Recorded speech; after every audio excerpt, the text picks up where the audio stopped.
Welcome to the Living in Utah live question and answer session here Thursday evening. I try to make it every Thursday. It's just an open forum. You're welcome to ask any kind of questions that you want, whether it's on state of Utah, real estate, investing, whatever you've got. And if you are maybe joining us from a country around the world, you're welcome to ask questions about the United States. Yes, by all means, shoot them to me and I'll do my very best. Utah is been warm, been a warm week. Northern Utah has been warmer than southern Utah. Southern Utah has had some monsoon rain go through, and we've had some areas in southern Utah experiencing some flooding. So they are receiving a lot of rain. Actually, Las Vegas received a lot of rain also, and they had some of their streets with some flooding concerns also. So, yeah, we could do with the rain up north, but it's not happening right now. Hello from Orange, California. How is California doing?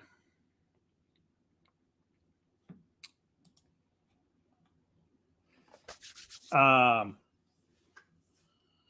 was thinking of somebody was telling me something about California the other day. I just had somebody last weekend in from California, from LA, and he's taking a job with Tesla here in Utah. I can't remember what he was telling me about California, but something along the lines. But yeah, where's everybody from? I'm always curious to know.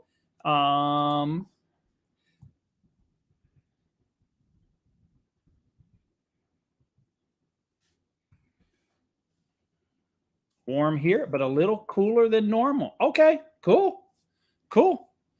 Yeah. How is the economy in the state of California? I'm particularly curious about what's happening in the real estate industry, and I'm also curious about what is happening in the employment situation.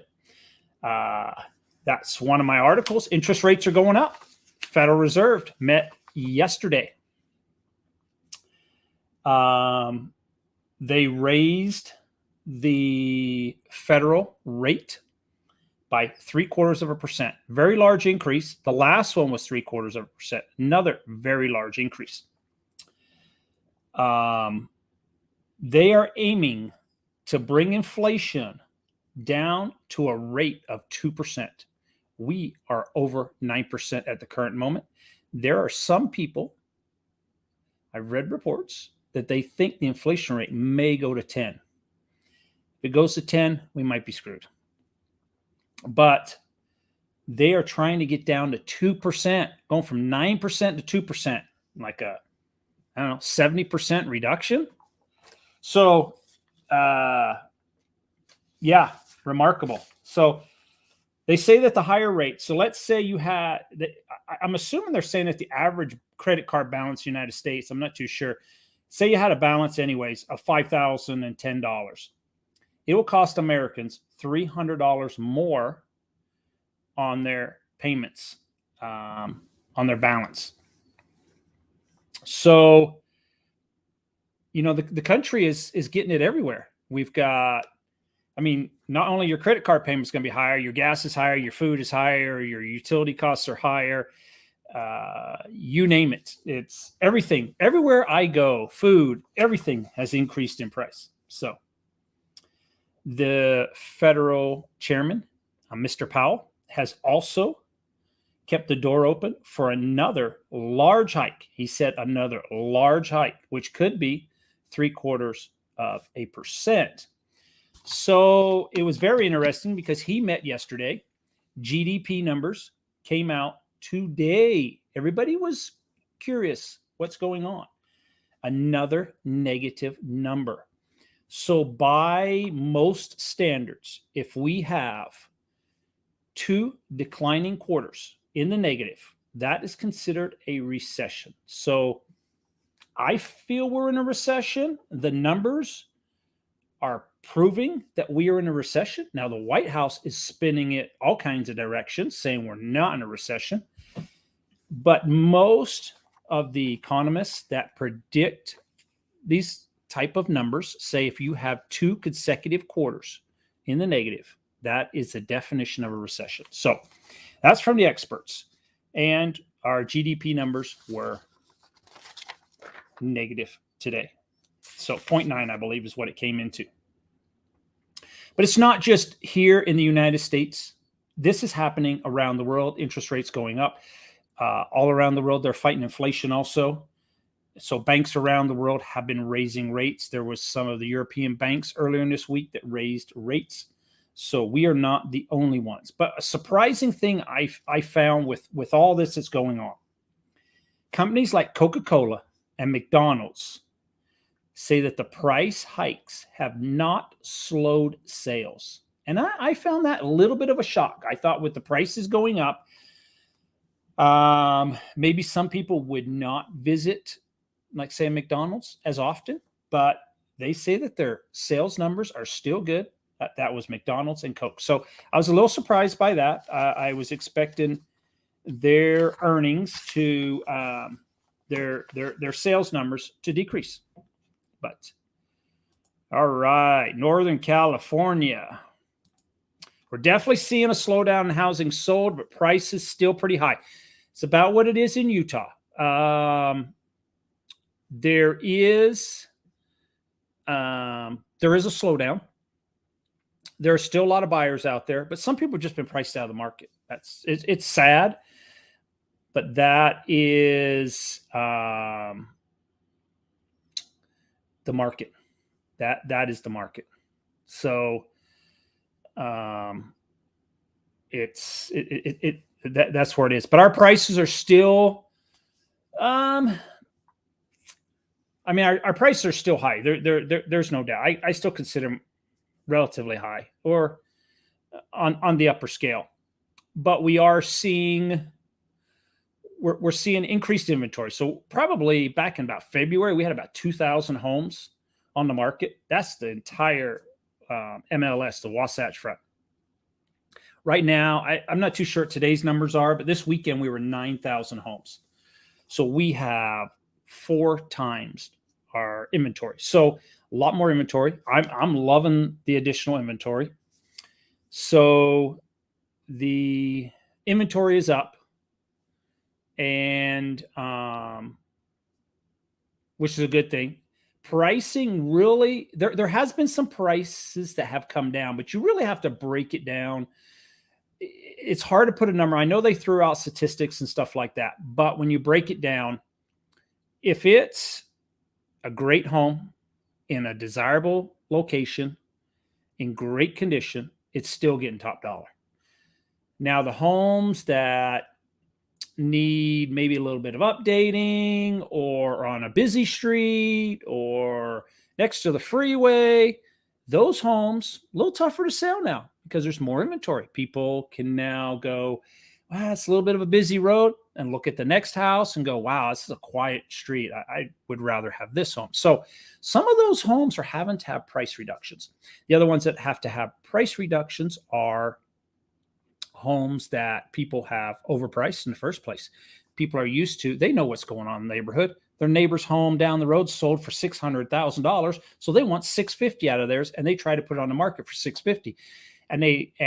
But when you pull up the numbers in the area, you probably will find comps at maybe $575,000, $585,000, but they're sticking with that $650,000, and they're having to drop their price back down to probably $575,000, $585,000. So we are seeing that. So, and it's, some people don't, Okay. How are you? How you doing? Can you talk about the differences of Pleasant View, North Ogden, and Far West in regards to residential real estate, air quality, etc.? In my mind, it's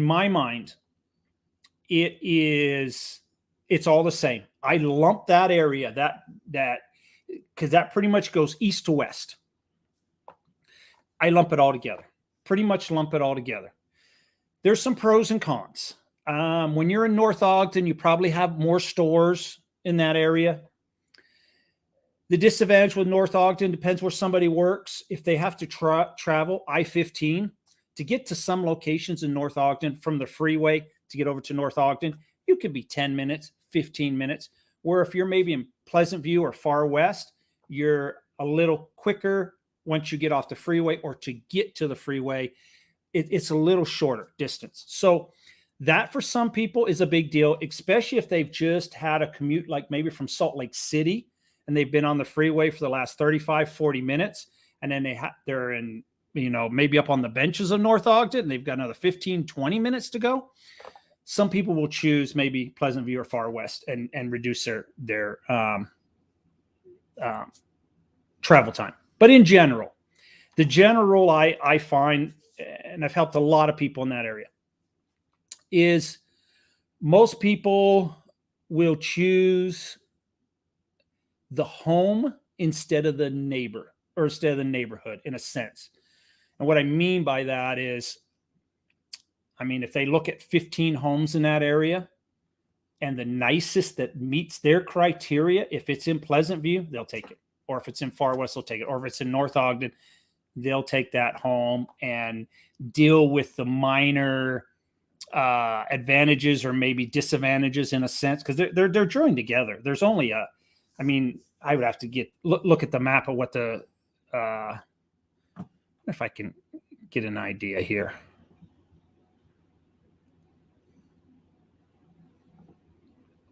Let's go to the map here.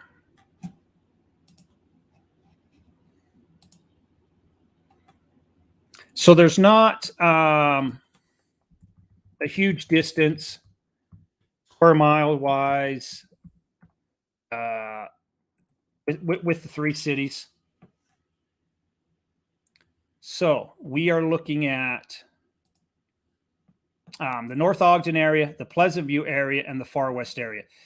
So I thought they had a distance indicator on here.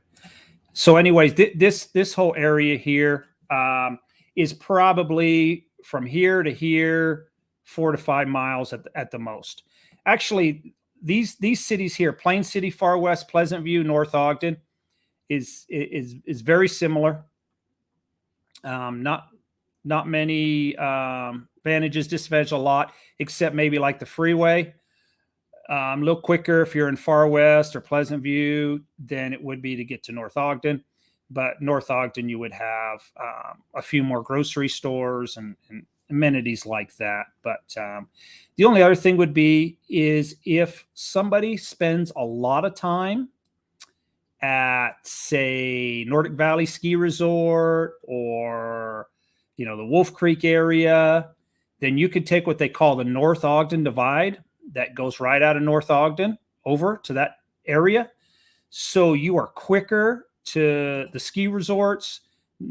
If you want to hike over that area, mountain bike, or maybe go over to the lake, you're a little quicker than like Pleasant View, Far West, or Plain City.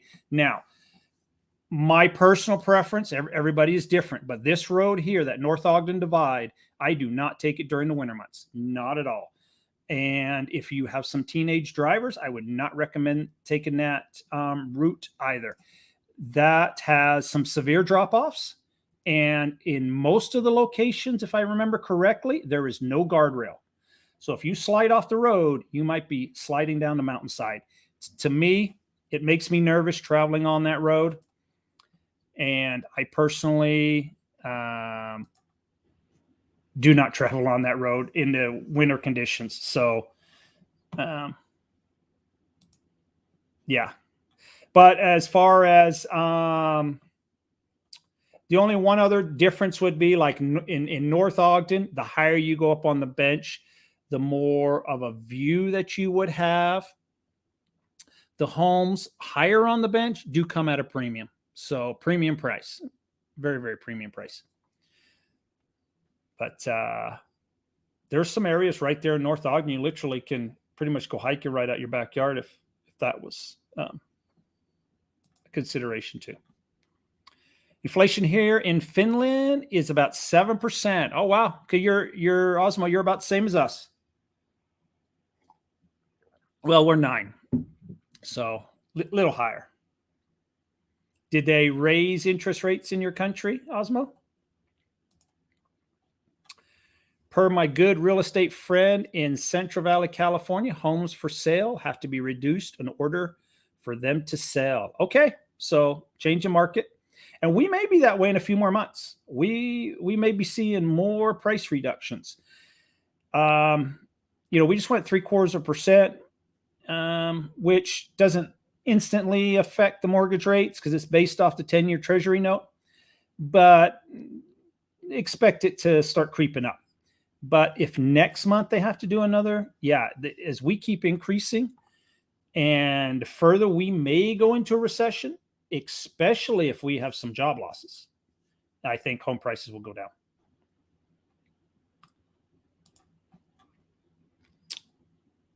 Will a developer accept a lower bid on new construction if buyer pays all cash? No, not at all. And you'll find, what you'll find is a lot of the big developers these days, the big builders out there, have their own mortgage companies. So they want the deal financed through them, and they try their hardest to get it financed through them so that they're collecting a piece of the pie every time you're making that payment. So the all cash. But right now new construction's tough. They've got their pricing way up here. They really can't lower their price a whole lot because they've paid all these subcontractors over the last 4 or 6 months while the home's being built. Top dollar. We were booming 6 months ago. Prices were through the roof. Demand was through the roof. So builders were paying their concrete guys or sheetrock guys top dollar. Ding, ding, ding, ding, ding. Now, when they start building in the future, they have a little bit more negotiation power. They can probably try to get a little bit better deals. So like lumber's come down a little bit now. So there's a little bit of savings there, but the homes they got now, they're stuck. And I can tell you that and how stuck they are. And this is in very, very popular area in Lehi, Utah. High demand area. We looked at new construction there. And I looked at this exact same new construction probably 4 months ago. The difference was now we looked at some homes. I was in my car. We had some other homes to see. As I was going down the road, my phone didn't stop from the agent. They were offering us, I think, $4,000 or $5,000 in closing costs. They were going to buy down the mortgage rate to X amount. I can't remember the exact number. And they also were taking like $15,000 or $20,000 off, depending on which model one we had looked at. So they were taking some reductions. Yeah. Where 6 months ago would have been lucky to even be put on the list to get a home in that neighborhood. So it's changed. New construction is over the last month or maybe month and a half.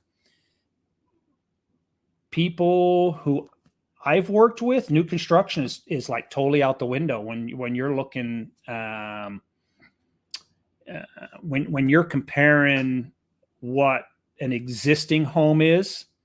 I mean, typically you could sometimes find an existing home that is lower than new construction, already has the yard, already has the fencing, possibly has the basement finished if it has a basement, or partially finished. So you could the yard, the fencing, the basement could easily add up to $100,000.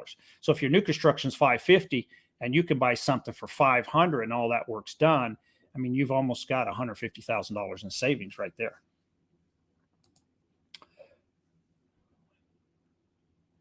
Great question. We're waiting for things to cool off so we can build. Well, if you can wait on a new build, probably the winter months might be, there might be some builders and some subcontractors a little bit stuck.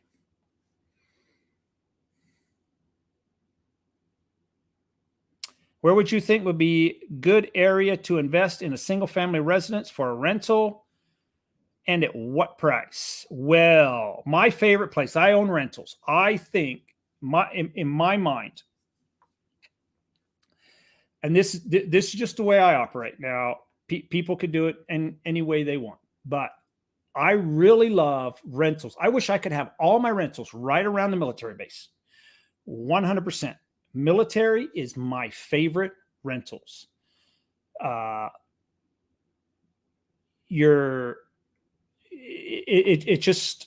It's just the ideal renter. And let me explain that a little bit. And probably my military background, so I know a little bit more. But if you rent to someone in the military, one of the things that if you do decide to rent to somebody in the military is definitely give them a clause that if they get deployed or reassigned somewhere else, that you'll end the lease. Don't hold them to the lease, because sometimes in the military you could be gone. So, and it's not fair if they get deployed overseas and their family, their husband is overseas and they feel more comfortable maybe moving back home to where, their mom and dad is. On all my lease agreements for people in the military, it's like you can walk away from the house. Give it back to me in great condition. You can walk away from the house. I wouldn't tie someone to a lease. But what I like about renting to the military, if your place gets trashed or you do not get payment, you could call that person's first sergeant, and I guarantee you that you will get paid. They have the ability to garnish an individual's paycheck and make you whole, get you taken care of. If it's legitimate, valid, you didn't pay the rent, et cetera, or you left and it was like trashed, there is an avenue to go. You can basically call their boss, and they are more than willing to look into the situation and, rectify the situation. Basically, they don't want the military with a tarnished reputation. So, and you'll find that a lot of your first sergeants have been in the military many years, and very intelligent people and very easy to work with. So I love renting to the military. It's almost like a guarantee. People typically will pay and never had a problem with payment. And if you do have a problem with payment or on a move out or if it's trashed, so there you go. That's my favorite. I wish I could own. I got friends that their rentals are all around colleges. They love the college atmosphere. And I'm always nervous about that. So first thing I think is, times when I was in college, and, I know what goes on in some of those colleges. So I really like renting to the military. So yes, interest rates are indeed rising, which I hope will cool off the rising prices. Yes.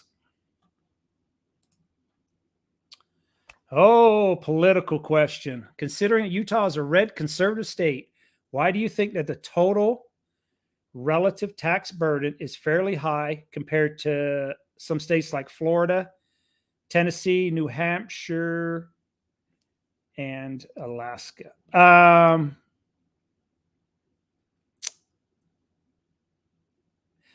Relative tax burden. That's a good question. I guess it depends how you break something down. I'm not familiar with Tennessee. I'm probably Florida taxes would be the only one that I'm remotely familiar with. And one question that I believe in Florida, and I could be wrong, I believe the property taxes on a home are very expensive in Florida. So that might offset a little bit of it there, or some of it is what the property taxes cost. So but I'm not familiar with the taxes in any of the other states. I'm familiar a little bit with the ones bordering us, like Idaho, Colorado, Wyoming, Nevada, and California. But I'm not familiar with some of them states. But I believe in Florida they have a very high property tax.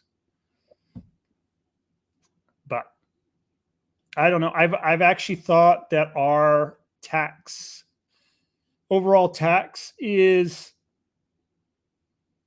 probably average, maybe on the lower end. I hear time and time again from a lot of people who move from some other states what their tax burden has been in some of those other states, and it's been higher than Utah. People feel like they've got a little bit of a savings here. So, but maybe compared to some of them other states, maybe not.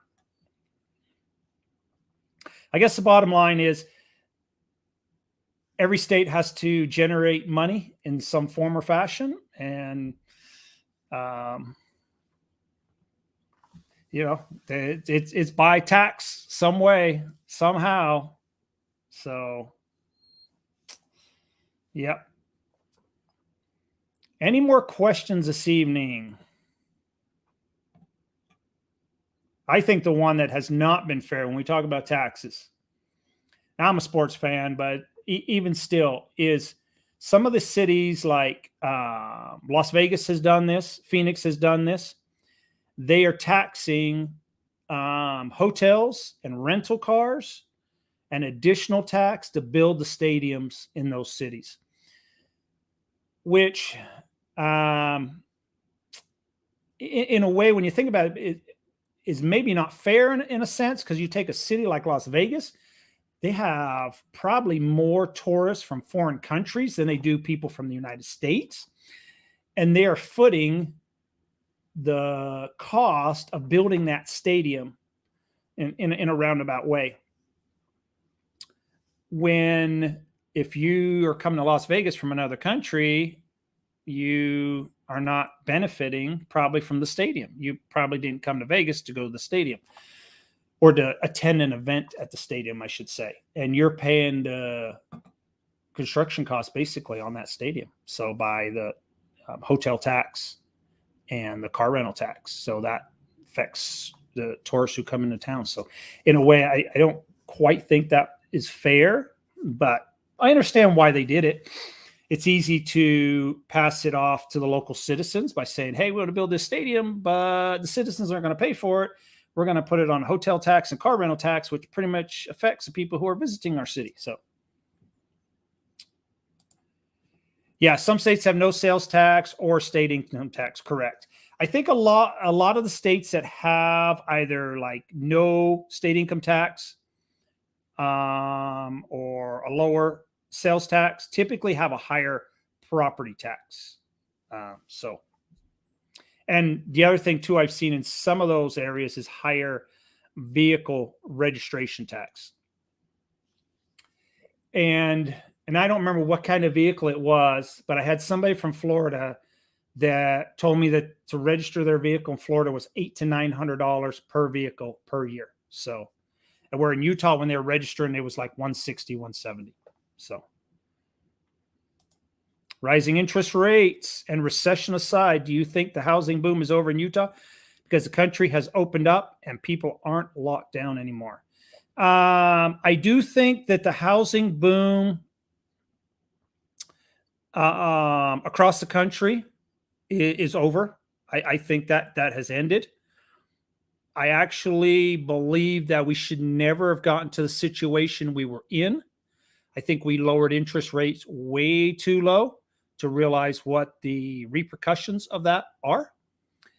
I thought that you could prop up the real estate industry during COVID by only dropping them a little bit. But I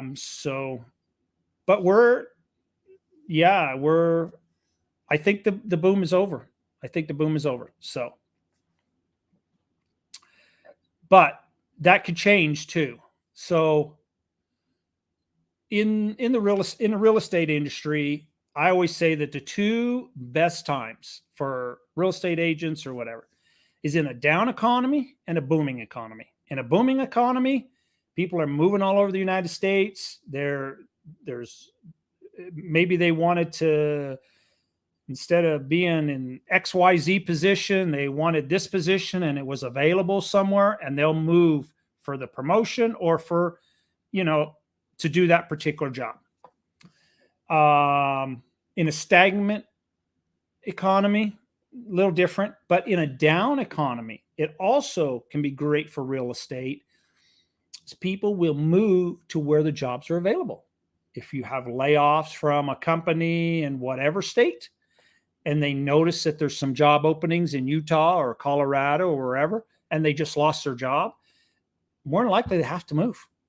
So unless they find another employment in their local area, so that drums up the whole migration.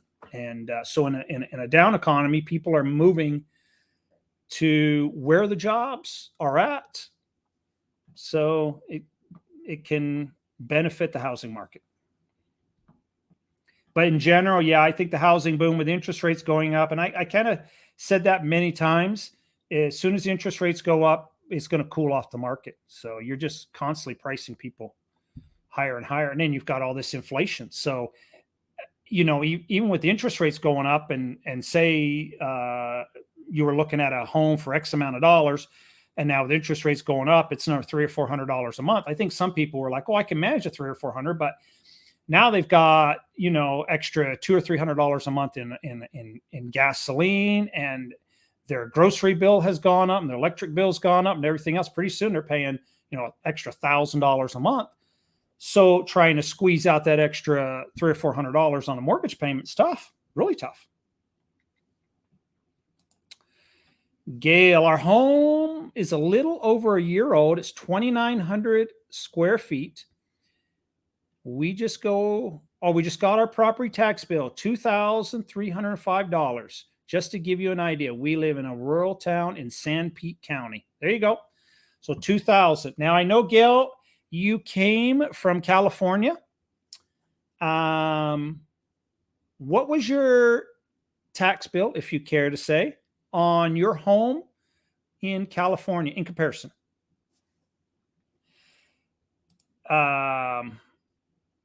Yeah. So, yeah, I guess where you're little up, little down, I guess it works out sometimes.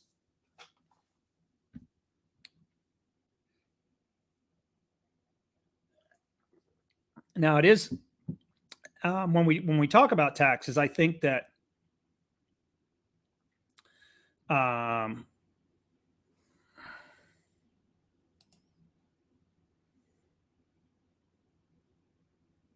tax bill in California is $2,200. It's only 1,700 square foot. Actually, I thought that was $2,200. I think is very cheap. I'm used to hearing tax bills in California of $8,000, $9,000, $10,000.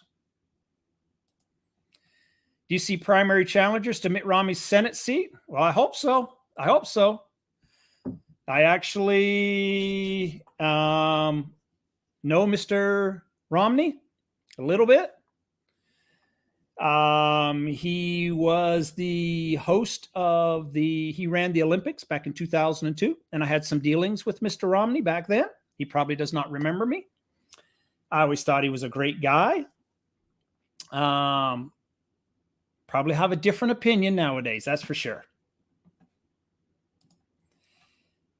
I pay almost $12,000 property tax on a 1,300 square foot townhome. Okay, now that sounds like a California tax bill.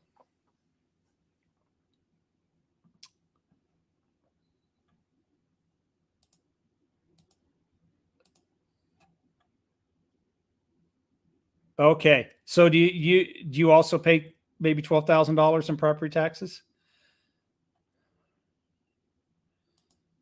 Okay, so my house in Orange, California, taxes are just over $9,000. So yeah, there you go. I have found that California taxes are very high, and I don't know. I personally think in California, I mean, you just get punched everywhere you go. It's not only the property taxes, your vehicle registration tax are high. You have a state income tax, and you have a sales tax, and many more taxes. But in some states, like in Florida, I believe in like Florida, you have a higher property tax bill, but I believe in Florida there is no state income tax. So you do get some relief there. But in California, it's like they just hit you with everything all around. So at a very high rate. Living in rural town in Central Valley below Sacramento. Okay. We lived there 32 years, so our taxes didn't go up. Oh, okay. Oh, I was agreeing with you on Mitt. Yeah. Yep. Yeah, I don't know. I could go on for days about Mr. Romney, but I just and I just didn't agree with what some of the things he's done to the Republican Party and et cetera, and some of the viewpoints he has taken. So yeah, he is. He kind of reminds me of like Governor Newsom in California, at where I did not think that the governor was going to get reelected, and he got reelected. So I've always felt that Mitt Romney would not get reelected, but if he does, I will not be surprised. So, Proposition 13, California protects property owners from taxes rising too high. Is that the proposition at where it can only go up like 1% a year? Something like that, I believe. So even if they rate the home value higher, I believe they can't raise your property tax more than like a certain percentage number. I think it's like 1%, somewhere around there. Nevada has a very similar thing in Nevada that I believe property taxes can only go up a certain percentage, even if the value of the home increases by a considerable or whatever amount. But I believe in Nevada also they can only go. In Utah, we do not have that. So if they value your home higher this year, you will pay more taxes. Now, in Utah, you can appeal property taxes. So in Utah, if you do not like your taxes, then you just need 3 comparable sales or comps, and then you fill out the form and you put down what you feel the estimated value is. So they say it's worth 600, you feel it's worth 500, and you've got some comparables for 500 some. They'll look at and they'll review it and they'll say yes, no, in the middle, or whatever, and send you a notice. If you still are not satisfied, I believe you can go to a hearing and present your case. I appeal every one of my property taxes every single year. They hear from me every year. Matter of fact, notices just came in the mail this week. Property taxes are due by like November 1st. I believe the appeal process ends. You have to have it submitted by like September the 15th. But I challenge mine every single year. There have been some years I've won. There's been some years I have not won. But I can tell you that my property value compared to my neighbors next door is a difference of about $150,000 in value. And I'm assuming that's because I've appealed mine and maybe they have not. Yes, sir. Okay, on the tax. New Hampshire is no sales tax or income tax. Oh, and moderate real estate tax. Oh, wow. Good. Yeah. Yeah, because we're going to be income tax. We're 4.95%. Sales tax 7.25. Sales tax does vary. 7.45, 7.15. It depends on what city you're in. But yep. Yeah, it will be a little bit higher here. I'm not too sure on the real estate tax what the difference would be, but yeah. Yeah, there are a lot of special assessment and bonds that get added to the property tax bill. That's exact same here. Yeah, it's yeah, they have that. That's why it varies so much here from county to county and city to city. Sometimes one county will have a bond to build a jail or refurbish a jail or something like that, and they'll take out a bond, they'll put it on the property tax notice, so it'll be a little higher, a little lower. And some areas, like particularly my area, I have what they call the secondary water I've mentioned for the yard, to water the yard. They whack that on the property tax bill. It's easier for them to collect is the bottom line. So instead of them sending us notices and them figuring out who has paid or has not paid, they include it. They put it on your property tax bill every year. So great. Any more questions this evening? Before I call it a night, it has been great. It's actually been 45 minutes. Wow. So does everybody feel that we are going into a recession or we are in a recession?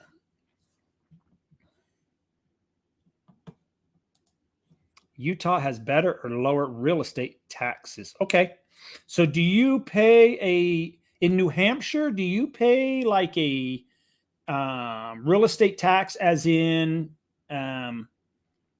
like a percentage or like a certain fee to purchase property?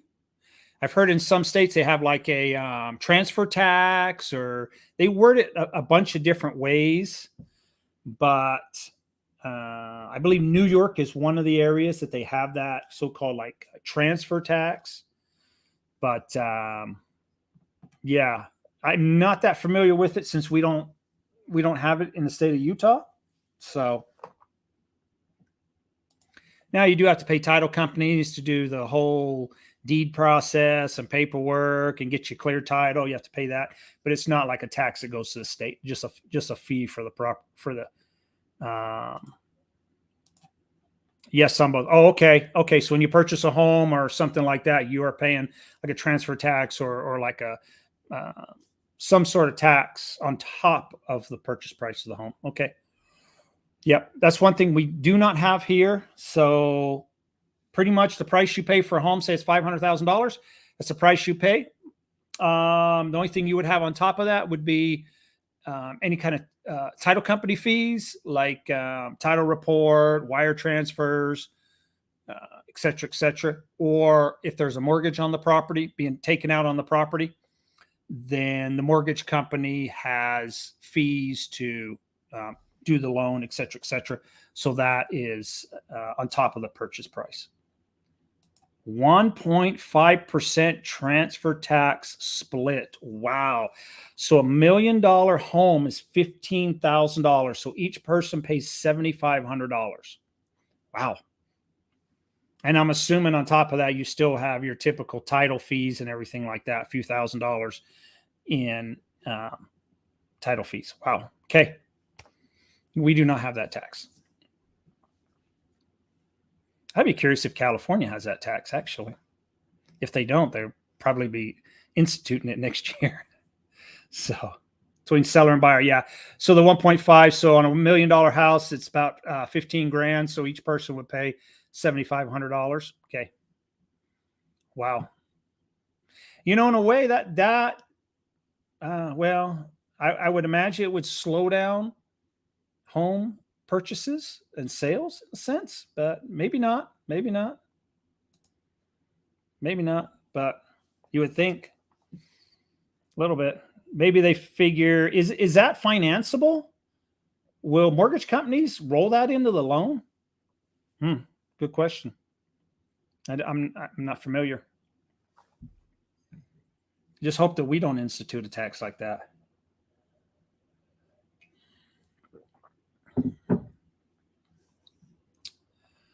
Okay, any more questions this evening before I call it a night? That's been great. I appreciate all the questions. I really enjoy doing this. I love the state of Utah. I love where I live. I think it's a great place. And if you do not move here, I do encourage you to visit the state of Utah. We have some great national parks. Actually, visit the whole area. Not just Utah. Idaho can be beautiful. Or Idaho is beautiful. My wife's from Idaho, so I better not say can be beautiful. But Yellowstone National Park's probably one of my favorite places. I visit very often, and great place to visit. Grand Canyon is also another great place to visit, and Montana is another great place to visit. Montana is a location that I could not live there because the winters are just too brutal, just too much for me. But it is one of the places. There's been a few places around the world that in Montana, you literally get out of the car next to a stream. You see people fly fishing, and it's one of the few places. It's just so beautiful. You're like, build me a home right there, and I'm happy.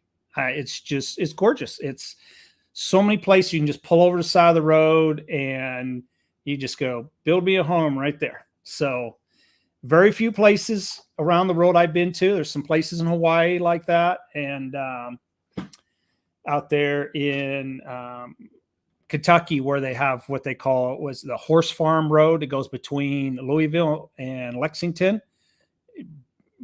Beautiful, green, beautiful area to build a home. But yeah, so if you do get a chance to visit, also maybe take a spot up into Montana. It's a great place to visit in the summer months. Winter months is brutal up there, but everybody have a good weekend. Thank you.